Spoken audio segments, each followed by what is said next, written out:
Hello friends, welcome to my channel. তো তোমরা সবাই কেমন আছো? আশা করি ভালো আছো, আমিও ভালো আছি।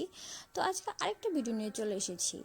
পৌষ সংক্রান্তি তো শেষ হয়ে গিয়েছে, কিন্তু আমি কোনো কিছুই তোমাদের সাথে শেয়ার করতে পারলাম না। তো কিছু কিছু আমি তোমাদের সাথে শেয়ার করছি। এই দেখো, চালের গুঁড়ি করে নিচ্ছি পিঠা বানানোর জন্য। পৌষ সংক্রান্তির বিশেষ অনুষ্ঠানে তো হলো পিঠে পুলি উৎসব, ঠিক আছে?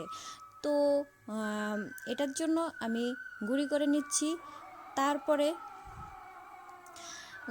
পিঠে বানাবো।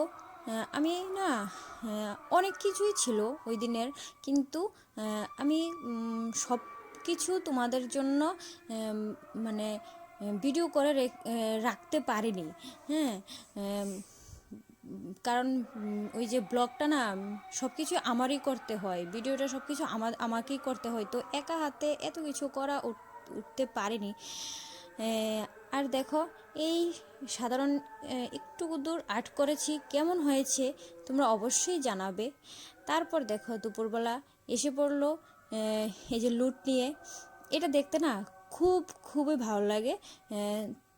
আশা আশা করি তোমাদের সবাই বাড়িতেই এই মানে অনুষ্ঠানটা হয়ে থাকে, এই লুটের অনুষ্ঠানটা হয়ে থাকে, সবার বাড়িতেই আসে লুট নিয়ে। তো দেখো, সবাই কীর্তন করছে।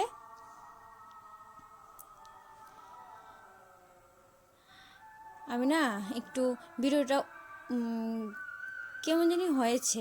এই দেখো,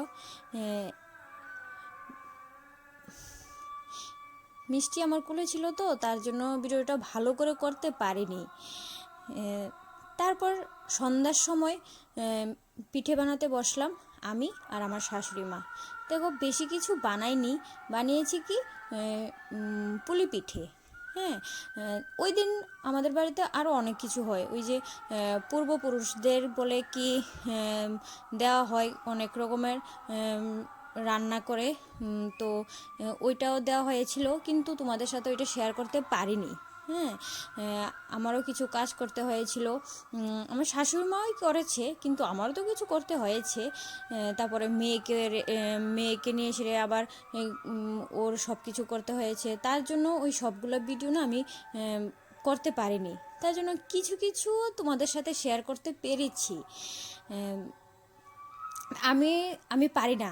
আমাদের বাড়িতে একরকমভাবে আমার মা একরকমভাবে এই পিঠেটা বানায়, আমার শাশুড়ি মা একরকমভাবে পিঠেটা বানায়। বলতে একরকমভাবে কীভাবে, আমার মা বানায় কি ওই যে রুটির মতো প্রথম এমন বড় করে একটা করে, তারপরে এটার মধ্যে পুরগুলি দিয়ে তারপরে খুব সুন্দর করে শেপ অনুযায়ী এটা কেটে ফেলে।